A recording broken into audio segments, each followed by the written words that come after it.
O método de enganação da indústria da mídia contra o povão remonta tempos áureos. Vem desde a antiga Roma, quando era ainda uma república, quando eles inventaram a política do pão e circo. Neste período, a República Romana estava em frangalhos, com guerras civis, assassinatos, invasões, etc. E o povão da República Romana ficava tendo atrações populares para ficarem desatentos dos reais problemas que os cercavam. Esse método de enganação foi logicamente copiado por todos os outros povos, que davam todo tipo de entretenimento popular para o povão, enquanto o país, o reino ou o império vivia em uma crise sem precedentes. Sempre existiram métodos e maneiras de deixar o povão acéfalo e longe dos reais problemas que o cercavam. Na Idade Média, o rei tinha o bobo da corte, que no futuro deu origem à figura do palhaço. Mas acontece que a figura do palhaço já existia, por assim dizer, desde a Grécia Antiga, isso há mais de 2000 anos, como parte das comédias teatrais. Eles faziam uma versão do fato, onde os heróis apareciam como idiotas após a apresentação de tragédias muito sérias. A figura do palhaço também está ligado ao bobo da corte e ao bufão, que tinham como função principal entreter os reis e seus súditos. Festas, festivais e outras comemorações também eram feitos no mundo antigo e também na Idade Média, para justamente deixar parte da população sempre idiotizada. E o chamado gado idiotizado, iludido, anestesiado, que é o povão, sempre iria ficar fora da realidade problemática em que vivia. Os anos se passaram e os métodos de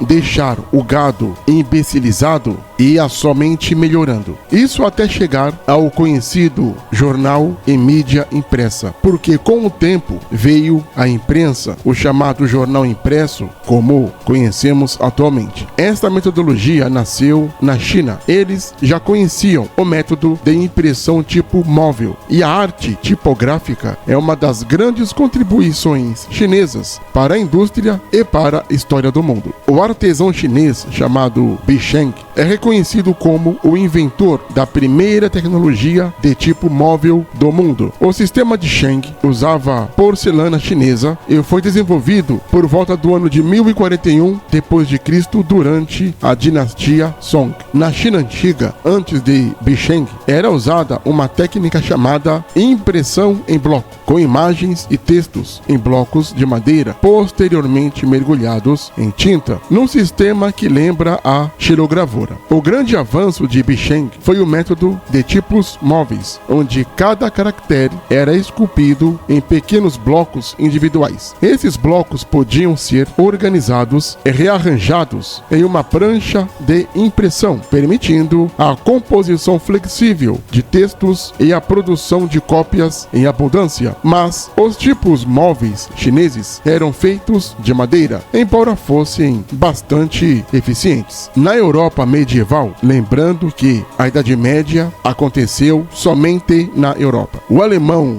Johannes Gutenberg, inspirado na tecnologia de impressão chinesa, desenvolveu os métodos tipos móveis metálicos em 1439. Ele imprimiu a primeira Bíblia, como é chamada, no dia 23 de fevereiro de 1455. E a Bíblia que ele imprimiu é chamada até hoje de Bíblia de Gutenberg. Com o tempo, esse negócio de papel impresso pegou na Europa, e tanto na China quanto na Europa já existiam os ditos jornais impressos, que claramente transmitiam as notícias, mas, para variar, as notícias que importavam ao governo, ou ao rei, ou ao imperador. Tanto na China quanto na Europa, o método, o negócio de fake news, notícias manipuladas, já eram feitos. Não vem de hoje esse negócio da mídia impressa interessa trabalhar para um regime, e certamente que as notícias mediáticas e manipulativas eram as mais vendidas, eram as mais divulgadas e claramente as mais financiadas, sem contar com as postagens jornalísticas idiotas, manipulativas, que eram mais aceitas pela população que sabia ler. Depois vemos os primeiros jornais impressos, como conhecemos, nascerem, e temos a tal mídia impressa que até hoje é manipulada e, claro, tem um lado. Nunca existiu uma imprensa livre, isenta e neutra como pregam Rede Globo, Bandeirantes, Jornal do Brasil, Zero Hora e etc.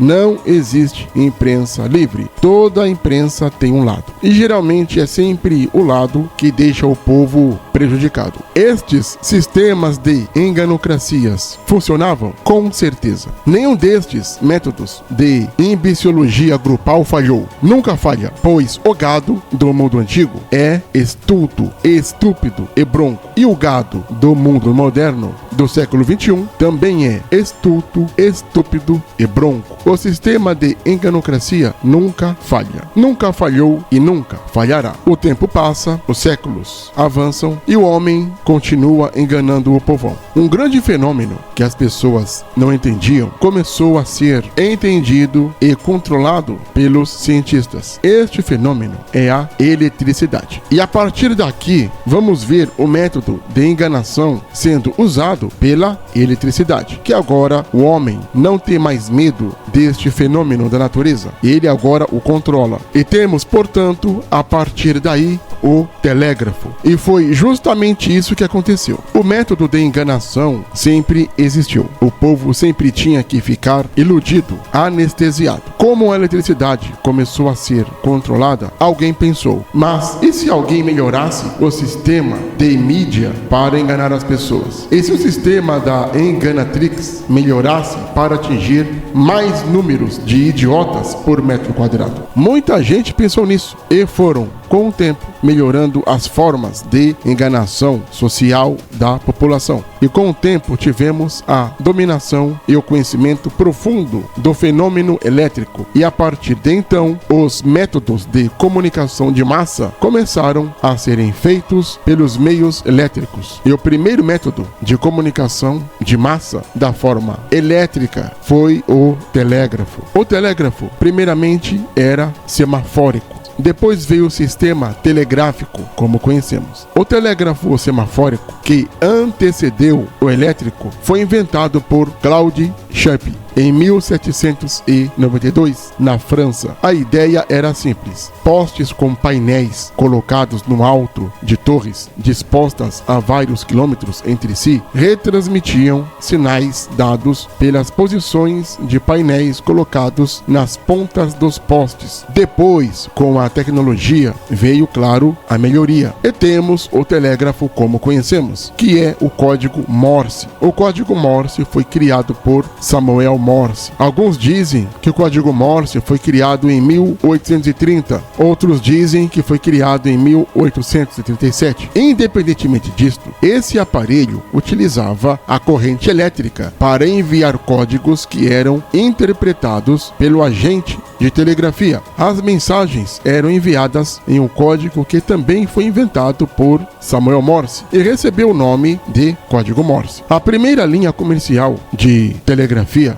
foi inaugurada em 1844 e ligava Washington a Baltimore, nos Estados Unidos. Logo, a telegrafia se tornou o principal meio de comunicação do planeta, utilizada em todos os continentes. No Brasil, o telégrafo chegou em 1852, sendo instalado por decisão do imperador Dom Pedro II. Daí em diante, o método de jumentalização popular ficou muito melhor. Os canais de imprensa agora faziam seu sistema de manipulação informativa com mais facilidade. E pasmem, os telégrafos que davam informações falsas eram mais recorrentes e tinham mais audiência do povo idiotizado, como também os telégrafos que só traziam mensagens sensacionalistas felizes e, claro, idiotas. E eram os que tinham mais patrocinadores e alcance do povo burro, jegue e imbecil. Depois do telégrafo, o método de comunicação à distância melhorou com a invenção do telefone. A invenção e patenteamento do primeiro aparelho telefônico ocorreu na década de 1870. O grande responsável por isso foi o inventor e empresário inglês Alexander Graham Bell. O primeiro registro de transmissão elétrica de voz veio por Graham Bell e aconteceu no dia 10 de março de 1876. Com o telefone, temos os famosos trotes, e a comunicação entre os poderosos era muito melhor, pois era uma comunicação mais rápida. Até agora, o meio de gadalização do otário povinho burro era eficiente, mas não tinha ainda um alcance massiva à distância. Não pegava a massa de uma vez só. Isso começou mesmo com o rádio. Tínhamos a imprensa escrita, mas o índice de pessoas analfabetas no mundo medieval, europeu e no mundo moderno e contemporâneo ocidental era gritante. O povo era maciçamente analfabeto. O povo, como sempre, foi burro, idiota e asno ao passar do tempo, como é até hoje. E neste período da história, o povo em si não sabia ler. Era raro um camponês ou artesão que sabia ler e escrever. Portanto, a imprensa escrita era restrita a algumas famílias poderosas e letradas, embora muitas destas famílias ricas não soubessem também ler, e as que sabiam eram também enganadas. Mas o rádio resolveu este problema, pois as notícias falsas, os programas idiotas, tinham um público fiel, bocó e retardado, que dava, claro, muita audiência. O rádio é a primeira mídia de massa que existe no mundo e ainda tem, até hoje, alcance surpreendente. A invenção do rádio tem muitas fases. Em 1860, o escocês James Maxwell descobriu as ondas de rádio. Lembrando que tudo isso é graças ao domínio da eletricidade. Em 1895, o italiano Guglielmo Marconi desenvolveu o primeiro sistema de comunicação por rádio. Em 1895, Nikola Tesla realizou experimentos pioneiros com transmissões de rádio explorando a comunicação sem fio. Em 1896, Guglielmo Marconi criou o que é chamado de o primeiro aparelho de rádio no mundo. Em 1901, Marconi transmitiu através do Oceano Atlântico. E em 1906, o engenheiro canadense Reginald Fessenden transmitiu a primeira transmissão com voz humana. E desde então, temos a transmissão de rádio difundida no mundo. E os programas que mais davam audiência eram justamente os programas idiotas. A esse panteão incluímos programas inúteis que só transmitiam porcarias radiofônicas para o povão burraldo e ameba. Não é de hoje que a massa falida intelectualmente se ilude com programações de radiodifusão que são totalmente burrificantes, viciantes e idiotizantes. Com o advento do rádio, nós temos uma nova mídia, um novo método de se fazer vender as coisas. Porque com o sucesso do controle massivo do rádio na mente mentecapta do povão acéfalo, formas de manter a massa falida intelectualmente no controle tinha que ser mais administrada. E nada melhor que o marketing para fazer esta fusão. Pois, com o nascimento do capitalismo mercantil na Itália em 1500 e depois o capitalismo fabril na Inglaterra em 1750, as pessoas tinham que comprar o que era produzido pela indústria. E para fazer as pessoas comprarem aquilo que elas não precisavam e não queriam, tinha que haver o marketing. E com o rádio, a divulgação de tais produtos era mais eficaz. Pois agora não basta apenas manter o idiota anestesiado socialmente em Nárnia, mas também mantê-lo feliz e consumindo o que era produzido. Para isso temos o marketing. A palavra marketing vem do latim mercare, que vem de mercantil, mercado, que significa comprar ou vender. É o mercado em si, por assim dizer. E outra palavra em latim também é chamada de mercatus, comércio ou mercado. No inglês é chamado de market, mercado ou vender. Do inglês marketing. que seria a promoção e venda de produtos ou serviços. No entanto, a palavra marketing, como conhecemos hoje, com seu significado de promoção e venda de produtos ou serviços, é um conceito mais recente. Ela surgiu no final do século XIX e início do século XX, a partir dos idos de 1875 e até 1910. E com o desenvolvimento da economia de mercado e a ascensão da publicidade e da propaganda, o marketing é o que é como conhecemos. Falando em propaganda, esta palavra vem do latim, que quer dizer propagare, que significa propagar. Os romanos utilizavam primeiramente esta palavra para suas lavouras, para suas plantações. Dizem alguns que esta palavra não é bem romana. Dizem que é do povo etrusco, outros dizem que é do povo sabino, e aos que dizem que esta palavra vem das tribos latinas do antigo Lácio. De qualquer forma, a palavra é usada até hoje. A questão é que a indústria do marketing não está restrita somente ao consumo do povão. O marketing tem suas influências na política, religião, economia, militarismo e no entretenimento. E o rádio é, até o momento, a melhor mídia de massa para a promulgação do marketing, para macetar a cabecinha de jerico do povo idiota. O tempo passa, os anos voam e temos agora uma nova tecnologia para deixar o gado anestesiado, que é a televisão. A invenção da televisão é igual à invenção do rádio. Não foi uma única pessoa quem a inventou. Foi paulatinamente um conjunto de fatores e de pessoas que contribuíram para a invenção da TV. No ano de 1842, Alexander Bain enviou uma imagem por telégrafo. Em 1873, Highlogsby Smith descobriu que o selênio converte energia luminosa em elétrica. Em 1884, Paul Newcomb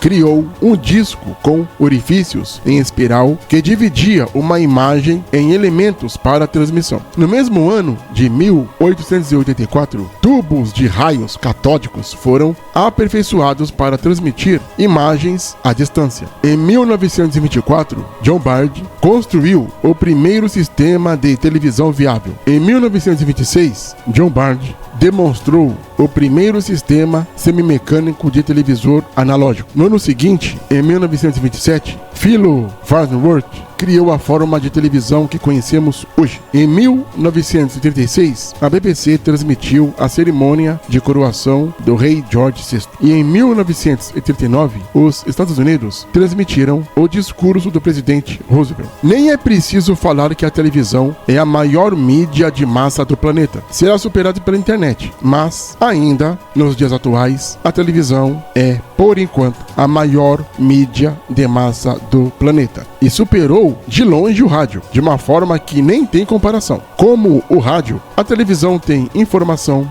diversão e é um ótimo passatempo. Mas não se enganem, a televisão, sendo a maior mídia de massa do nosso planeta, é também a melhor forma de distração social do mundo, pois tem um poder de hipnose melhor que o rádio. Pois, se uma imagem vale mais que 1000 palavras, imagine esta imagem também com palavras que são os sons. É verborreia cerebral com diarreia mental difundido, que vai bem na mente amébica do povo burro, pacato e leso. É a melhor forma de desinformação familiar dentro de cada lar. Cada casa, cada residência agora é iludida com o poderio da televisão. Agora o povo não precisa ir às praças para ser enganado. Agora a enganação está dentro de cada casa, dentro de cada residência e dentro de cada lar. É claro que programas idiotizantes, relaxantes, culturais têm mais audiência. Haja vista as novelas, Big Brother Brasil e todo o lixo midiático, como programas de auditórios e etc.,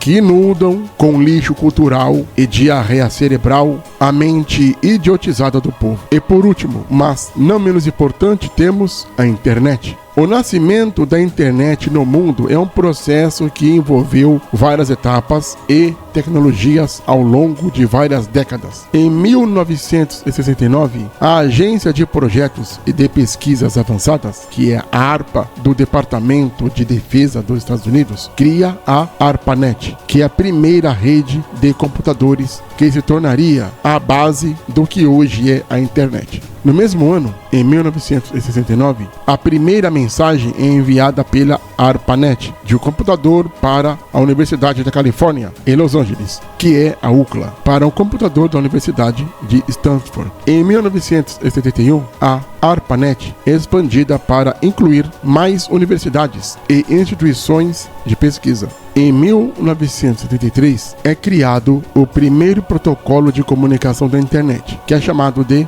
Network Control Protocol, que é o tal do NCP. Em 1983, o Internet Protocol, que é o IP, é criado e se torna o padrão para a comunicação na internet. Tanto é que todo computador tem um IP. Em 1985, é criada a Internet Relay Chat, e a partir daí é permitido que os usuários se comuniquem em tempo real. Em 1990 é criado por Tim Berners-Lee o WWW, que é o famoso World Wide Web, permitindo que os usuários acessem informações na internet usando navegadores web. Em 1991, a internet é aberta ao público em geral, e o primeiro provedor de serviços de internet é criado, que é chamado de ISP. Em 1993, o primeiro navegador web é lançado, que é o Mosaic. Em 1994, é fundado o Yahoo, tornando-se um dos primeiros diretórios de websites. E no ano 2000, a internet se torna uma parte integral da vida cotidiana,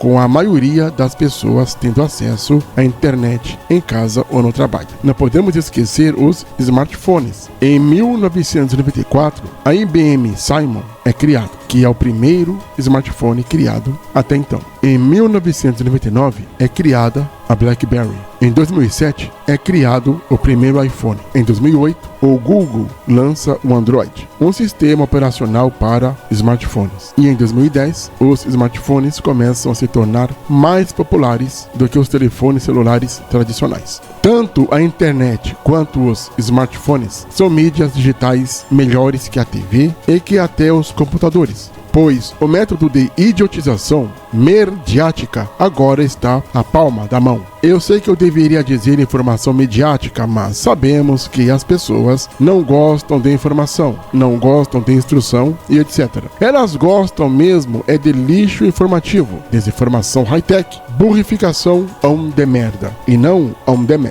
Para confirmarem o que digo, é só checar os sites mais acessados do Brasil. E sempre são sites de burrices coletivas e anormais. A exemplo disso, nós temos sites e canais de fofocas, sites e canais de políticas extremistas de esquerda e de direita, podcasts totalmente jumentificantes e alucinativos, sem falar nos sites e canais religiosos que deixam o gado mais burro e mais débil mental. O método de hipnose de massa sempre ocorreu. O povo sempre foi manipulado e o gado idiota ama ser burrificado e ter seu cérebro estuprado por alguém. Hoje, o idiota e o esperto não necessariamente precisam sair de casa para se encontrarem, pois com o advento e avanço da tecnologia, eles podem se encontrar à distância mesmo. Mas uma coisa é certa e inalterável: seja à distância ou pessoalmente, quando o esperto encontra o idiota, o negócio sempre é fechado. E o idiota sempre sofrerá curra intelectual coletiva e estupro cerebral grupal. A voz do povo não é a voz de Deus. O poder não emana do povo, para o povo e pelo povo. O poder sempre emana da elite aristocrática fidalga. O povo não sabe que não sabe. O povo é burro. O povo é idiota. O povo é pacato. O povo é manso, leso, lerdo e mediocramente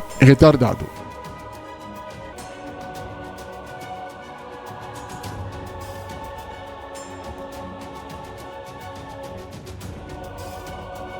Não esqueça de se inscrever no canal. Clique no sininho para receber as notificações. Compartilhe o canal. Dê o seu like. Deixe também seu comentário.